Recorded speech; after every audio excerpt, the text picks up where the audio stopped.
مرحبا. يوم الأحد 28 حزيران 2026، تطورين أساسيين على الساحة اللبنانية: تطور سياسي وتطور اقتصادي. خليني أبدأ بالتطور الاقتصادي اللي خصه مباشرة بهموم الناس المعيشية.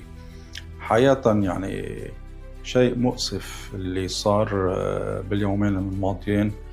حاولت الحكومة وهي أخذ الناس بعجلة إلغاء الامتحانات الرسمية للشهادة، مررت بنفس الوقت قانون جديد بيفرض ضرائب من 1 إلى 2.5%، وهذه الضرائب للحقيقة بتطال كل السلع تقريبا، حوالي 90% إلى 95% من السلع اللي والبضائع اللي بتستعملها الناس أو بتستهلك. والحقيقة أنه هذا القانون اللي عم تفرضه الحكومة تحت شعار رسوم بيئية، ومع أنه حاولت الحكومة تقول أنه هذا القانون تقول شفهيا، طبعا ما في شيء بيأكد هذا الكلام إلا بالتطبيق، لما عم بتقول أنه هذه الضريبة لا تطال البنزين والمحروقات بشكل عام. ما في شيء طبعا بيأكد هذا الشيء، بل أكثر الخبراء الاقتصاديين بيقولوا أنه هذه الضريبة ستطال المحروقات.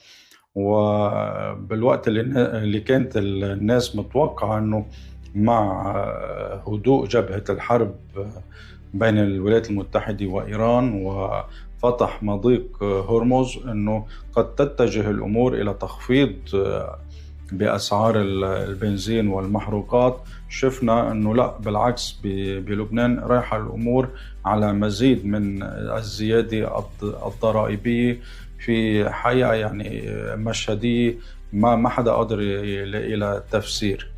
قد تتجه الأمور إلى انفجار اجتماعي لا أحد يعلم إلى أين تصل. والمؤسف بهالمشهد أيضا أنه ما في أي صوت لا عمال أو طبقات عمالية أو اتحاد عمالي أو نقابات ولا أي شيء، وكأن البلد قد خلى تماما من كل هذه الحركات النقابية اللي كانت هي دائما تدافع عن الطبقة الفقيرة أو ذوي الدخل المحدود.